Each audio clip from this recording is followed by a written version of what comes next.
Mic हैरान रह गया जब उसने देखा कि स्कूल के सारे डेस्क एक ही रात में उठाकर आंगन में रख दिए गए थे। उन्हें इस तरह सजाया गया था कि अंक 9 बन रहा था। उसे लगा कि यह छात्रों की शरारत है।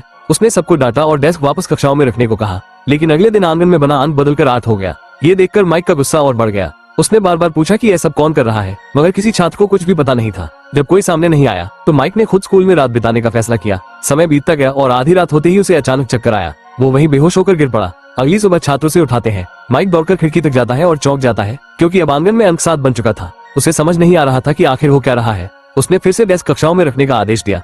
एक शिक्षक ने ध्यान दिलाया कि अंकों में साफ साफ एक नियमित क्रम दिखाई दे रहा है। सवाल उठने लगा कि जब ये क्रम 0 तक पहुंचेगा तब क्या होगा? क्या ये किसी बड़े अंत का संकेत है? सच जानने के लिए प्रिंसिपल ने 2 गार्ड रात की निगरानी के लिए लगाए और कक्षाओं के दरवाजे बंद करवा दिए। लेकिन अगली सुबह दोनों गार्ड जमीन पर सोते मिले और आंगन में अंक 6 बन चुका था। घटनाएं अब और भी अजीब होती जा रही थी।